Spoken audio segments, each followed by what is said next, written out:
Hello. So, sadly, in the neighborhood next to mine, someone was shot and killed who appears to have been mentally ill. And there is a lot of protest and a lot of controversy surrounding what happened. The guy's name was Saheed Vassell. He was 34, and it sounds like he was shot and killed by police on Wednesday afternoon. The New York Police Department said they received calls that a man was wielding a gun, but it turned out to be part of a welding torch. People blocked the corner of Utica and Montgomery Street where Vassell was shot, chanting, "No justice, no peace." They said he came from a good family, that everybody in the neighborhood knew him, and it seems that he was mentally ill. So he suffered from mental illness. I've seen it online. Some people said that it was a bipolar disorder and that he had a problem. Now, the police also released some footage here as to what went on, some security footage from some of the security cameras nearby, and there is there's a lot of protesting going on. People saying they need to be put in jail, they need to lose their jobs, they have no respect for human life. And I'm not a police officer, I'm not a member of the military, so I'm going to have some questions, and if I have any subscribers that are members of the military or are police officers, it would be great to get some of your input, and hell, it would just be great to get the input from all of you all together. So let's just watch some of what I've seen online about this. So this is one person, TYT Politics, that posted a video. I'll just play some of this, and then we'll talk about, and then we're going to play the NYPD video, and then we'll go through. Black man who didn't. Another day, another police brutality story. Another unarmed black man who didn't have to die is dead. And this story has two wrinkles to it. Racism, of course, but mental illness as well. And it happened right here in New York, in a supposed liberal haven. It just goes to show that these biases run deep and they run across state lines, but here are the details of this story. Police officers in New York City fatally shot a black man who was pointing what appeared to be a gun at them on Wednesday, police said. The object turned out to be a metal pipe with a knob on the end. The man reportedly had bipolar disorder. Officers responded to 3 911 calls at around 4:40 p.m. describing a man wielding a silver firearm and pointing it at people on the street on a corner in the Crown Heights neighborhood in Brooklyn, the NYPD chief of department, Terrence Monahan, told reporters. The man, identified by the New York Times as 34-year-old Saheed Vassell, was pronounced dead at Kings County Hospital. Vassell's father, Eric Vassell, told the Times that his son had bipolar disorder and had been hospitalized multiple times in recent years. Look, I'll be fair here. They got 911 calls. I understand that the officers have a tough job and that the shower head metal thing he was carrying could have looked like a gun. But this witness account seems to indicate that they took very little precautionary measures when it came to shooting this man down. Jackpot Hins, 40. All right, so it says they took very little precautionary measures in terms of taking the man down, and that he had a shower head that may look like a gun. Now, this is going to give a lot of people the idea, I think, that, oh my God, he was carrying a shower head and some cop just decided to shoot him. So let's just look over the footage of what it is that went on. So this was posted by the NYPD on the 5th. It looks like they're finally learning how to use YouTube. And I'll full screen it for you. So he walks up to somebody, and this is the pipe. Now, granted, this is very low resolution footage. To be clear, this is your standard bodega camera that you have in New York City. You know, like the $150 eBay special with the resolution of your 1960s television set. But yes, this to me looks like a gun. This looks like the stance that somebody would take when they're pointing a gun. And just let's move on a little bit. There were numerous reports saying that he was pointing a gun in people's face.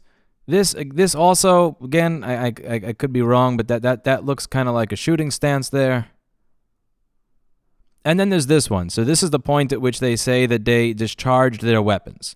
So that's another one with the pipe. All right, so it's kind of like a strafing stance, and right over there, that looks like an aim, and they said that they shot at that point. Now, the some of the people criticizing have said that there was very little de-escalation taken. And one of the questions that I would have is, if you are a military service member or a police officer, and I'm not asking this in a sarcastic way, but what type of de-escalation measure could actually be taken at the point that someone has taken a shooting stance after strafing and aimed something that looks very much like a gun that's metal and shiny at you? I don't know what I would do in that situation. There were also some criticisms saying you could have shot him somewhere else, you could have tased him, you could have shot somebody in the knee, you could have shot him in the arm. And this is one of those areas where I watch a lot of 24, and it's really cool when you get to see Jack Bauer, like shoot the gun out of the hands of the person, but not shoot them, so that he can still interrogate them, but without them getting shot. That's cool. My question is, do you have the ability to do that in real life? Because I've never shot a gun before. I've never held a gun before. I've never practiced with a gun before. How realistic is it that in this case, if you wanted, you could shoot that guy in the leg or shoot the gun out of his hands? Because I don't know. But as I watch this, there's that issue. Now, there's also been quite a bit of criticism that we don't have community policing. And I've been reading a lot of that, which is that if they had simply known who he was, if we had real community policing, that this wouldn't have happened. We need community policing where everybody kind of knows the people in that neighborhood, so that you don't wind up with a situation where, because they don't know the specifics of one individual, they wind up taking extreme action. So this happened in Crown Heights, and I think Crown Heights is something like 80,000, 120,000 people. 292,870 people. So there's a lot of criticism saying we need to have more community policing. And what I think is happening here is that people who don't live in Brooklyn. Yeah, so Brooklyn is this big, but Brooklyn has 2.6 million people. This little thing over here has 2.6 million people. Crown Heights is somewhere like around here. It's really small. Like let's just go Crown Heights. Yeah, Crown Heights has, let's see if we can get that on the map, 292,000 people in this. Like this. This little space over here, you can count the blocks. 292,000 people. That's a lot. That is a lot of people, unless this is getting something incredibly wrong. It's almost actually quite difficult for me to even believe that Crown Heights has that many people. I'm kind of curious who's reporting this. Point2homes.com. Yeah, so this is something I may want to look up after this video, because it's very difficult to believe that in this little section over here, even if you zoomed out and gave it another mile on each side, it's hard to believe that there's 282,000 people here.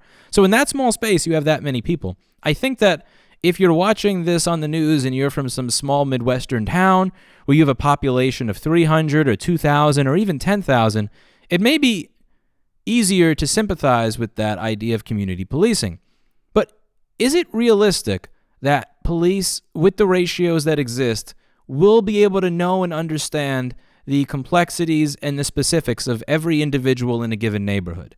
Is that something that we should be aiming for? Should we have way more police? Should we suggest that people move out of New York City and stop populating it at the rate that it's being populated, so that we can have, better relationships with one another? Should areas be this densely populated? Because what I'm getting at here is, I don't understand how you can have any real type of community policing where, your neighborhood policeman knows everybody who's walking by on the street every day, when in this very, very tiny area, you have 282,000 people. I think it speaks to some extent that there were people calling 911 on this, because you have people who are saying, well, everybody in the neighborhood knew him.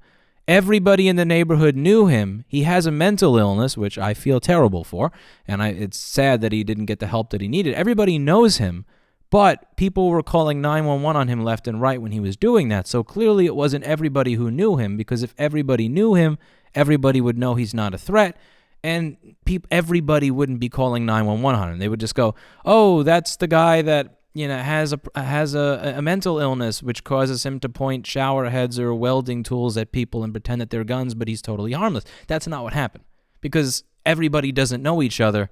because that's impossible, because it's a small little neighborhood with 282,000 people. That is, I think it's worth pointing that out.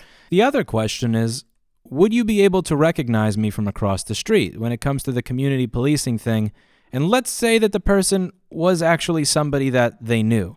If there's cars going by and the person is across the street, they're wearing a cap and a jacket, would you recognize them? Because there are a lot of people that I know that if they were wearing a jacket and a cap and they were across the street and there were cars going by, I may not instantly be able to recognize that they were them. Or, to be a little bit more clear, I may recognize who they are after I recognize the danger of gun. I think that my mind would recognize the danger of gun and then shooting stance before the cognitive part of my mind recognized, oh, that's my friend. I'm not really even sure how long it would take for me to recognize that somebody was my friend if I'm looking at them from across the street, which is kind of what's going on over here. I don't know. Even if it was community policing, do you think that you would be able to recognize someone that quickly? Do you think that there was time here to recognize them that quickly? Another interesting part that I read here from this New Yorker article says, parts of Crown Heights are gentrifying rapidly.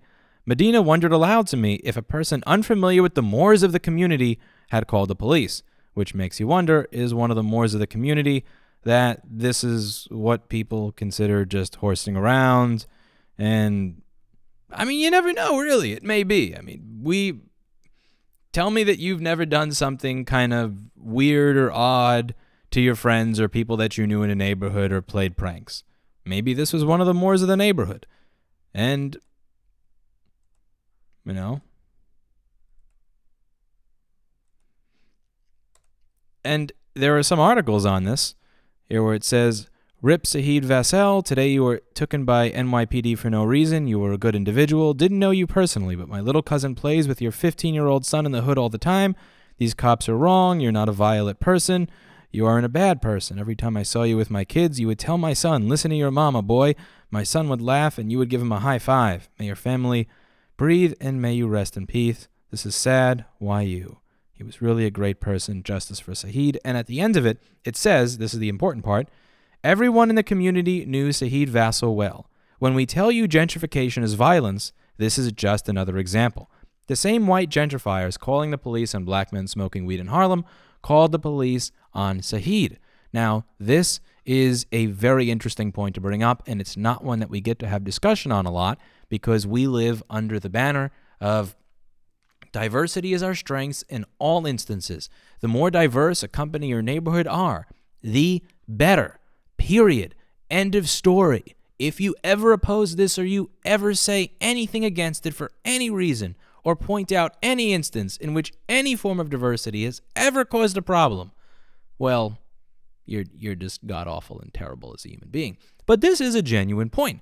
But, and I'm being serious here, is that if people in the neighborhood knew him and there was a culture that was accepted and they knew that he may have this issue and they knew, let me not get immediately scared when I see this, then there was no problem. The community dealt with it on its own. If you let in a bunch of people that were raised in different environments, that have different values, that have different life experiences, that may take this in a different way, then you've created a problem where there wouldn't have been a problem otherwise. If a bunch of people that lived up in, some sheltered area of Connecticut come to this neighborhood and see somebody doing that, they may react differently than somebody who was born in that neighborhood. And what are they going to do? They're going to call the police. And then the police are going to come in because they think there's somebody brandishing a gun when they're actually brandishing something that looks almost identical to a gun. They're going to act that way. And then they're going to react that way by taking out their gun and pointing it at him and shooting him before they can get shot by his perceived gun. So you have a case where diversity, if that is the case, and we don't know who the 911 callers are. We don't know if they were people who were born in that neighborhood. We don't know yet if they were people who just moved in yesterday from some sheltered area in Kentucky or Connecticut. We don't know. But this is one of those conversations that I don't think we as a society at this point in time are necessarily mature enough to have. And these types of conversations on whether or not gentrification is a good thing or a bad thing, whether or not we should be discouraging mass gentrification to new neighborhoods, whether we should be discouraging massive influxes of new people into a neighborhood before the time has really been allowed for them to assimilate into the culture of that neighborhood, all this type of stuff. These are discussions that I think may be worthwhile to have so that these types of events are less likely to occur into the future. But again, I don't know if we're necessarily mature enough to have those types of discussions without screeching at this point in time. It says over here, Vassell had been arrested 17 times, mostly for domestic violence-related issues, New York Daily News reported. At this time, additional backgrounds on those arrests are not known. One person wrote on Twitter in response to the report of 17 arrests that she knew Vassell, and he was not at all troublesome or bothered by anybody. And he was mentally ill, and as someone who lives in the neighborhood and personally knew him, he was not at all troublesome and never bothered anyone, so please don't speak on what you don't know. So, and then you have someone saying this is not troubling, but does it look like a gun? No. Yeah, be like, again, this is the point. You got different people that view things in different ways, and they have vastly different world perceptions. So is diversity 110% of the time always the best possible thing? And you have people over here that live within these neighborhoods, and what I hear them saying is not always. And I can completely understand the aggravation with aspects like gentrification. He told the New York Daily News that he witnessed the shooting. Didn't say please. They didn't say put your hands up. Nothing. All he did was just walk around the neighborhood, 38-year-old Andre Wilson, who said he knew Vassell for 20 years, told the Daily News. He speaks to himself. Usually he has an orange Bible or a rosary in his hand. He never had a problem with anyone. Every cop in this neighborhood knows him, resident John Fuller told the Times, saying police should have been familiar enough with Vassell to not shoot him. 3 of the 4 officers who fired at Vassell were not in uniform, Monahan said. He told reporters that they fired a total of 10 rounds at Vassell. None of them were wearing body cameras. So one of the officers was in uniform, but was not wearing a body camera. The other 3 were in station for a second. The NYPD is in the middle of a body camera rollout right now as a part of a de Blasio initiative. Some of the officers have to wear them at this point, some of them don't. But the goal is by the end of 2018, all of these precincts that you see here will be blue. This shooting took place in the 71st precinct, around the border of the 67th precinct. Both of those precincts are in the middle of a partial rollout of the body cameras, which means that there is a chance that this officer should have been wearing a body camera, but not necessarily so. Phase 1 of the rollout of body-worn cameras is complete, and there are all tours of duty with officers must record certain events, including all uses of force, all arrests and summonses, all interactions with people suspected of criminal activity, emotionally disturbed people.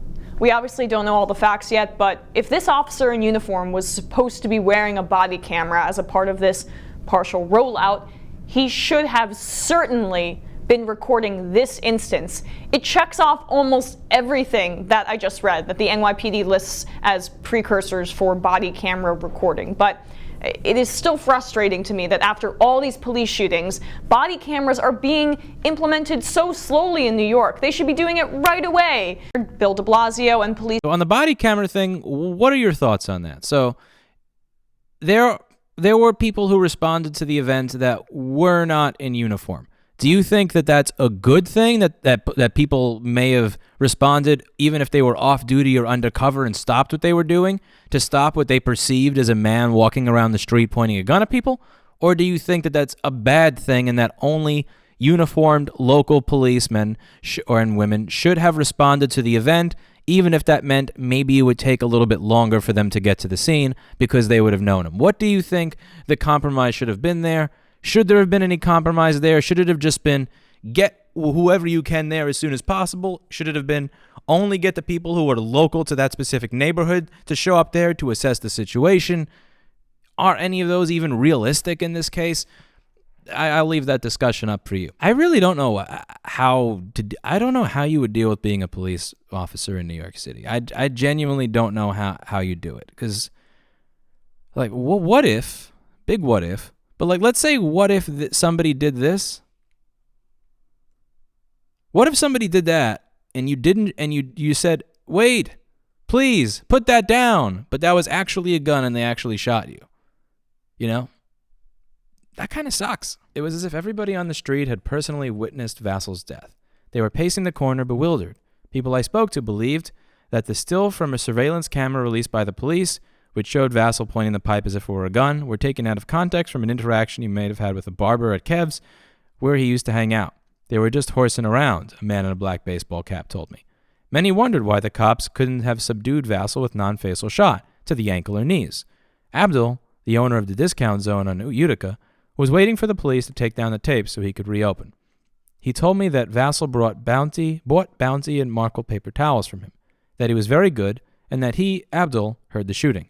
A noise, he said. Medina, who had brought 4 Jamaican flags to add to a street memorial for Vassell, said that a few minutes before she heard the gunshots, she had given Vassell $10 for food. Donna Reed said, I just passed him a few minutes before it happened.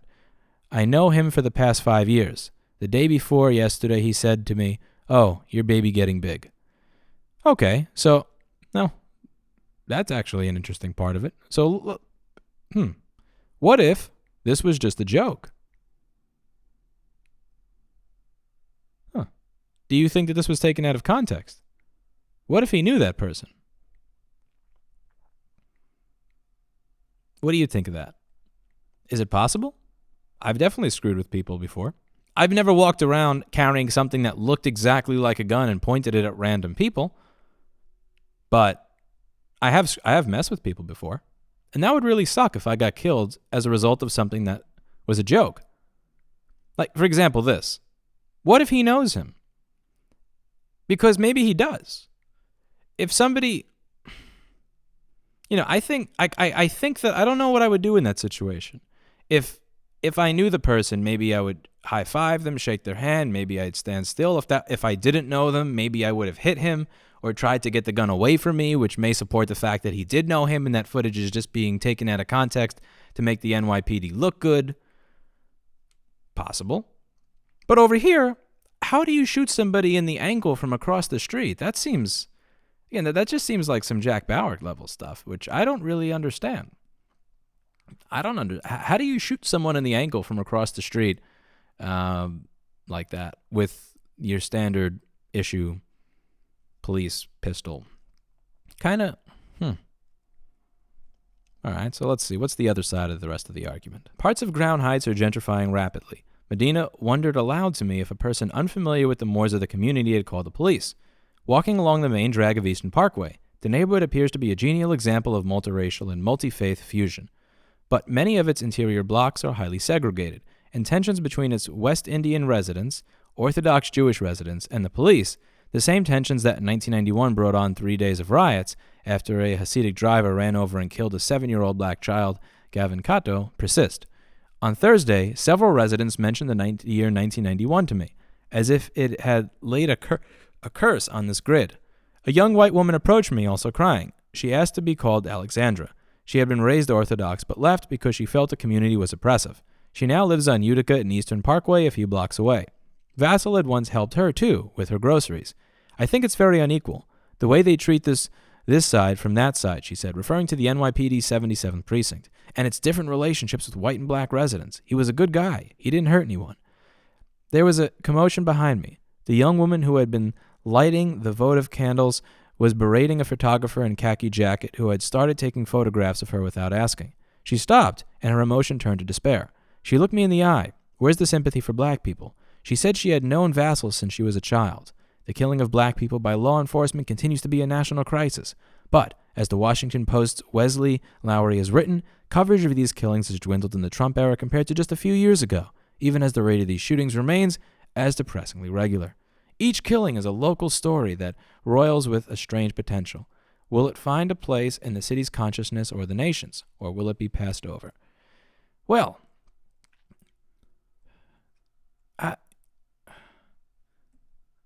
I don't know. I don't know what to say here. I mean, like, what is it? How do you? How do you walk around the street doing this?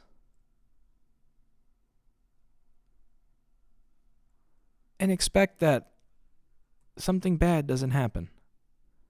Do you think it's a racial thing? Do you think do you think I would be able to get away with this? Is my question.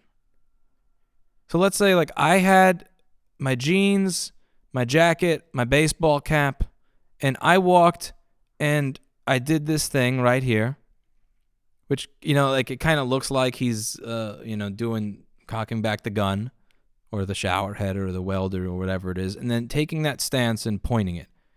Do you think I would have gotten away with it if there had been several 911 calls that there was a gunman in the neighborhood? Or do you think they would have tried to shoot me in the ankles? Or do you think I would have just had 10 or 15 bullets in me from that moment? I kind of think it's the latter. I could be wrong here. I could be biased, but I kind of think I'd get shot.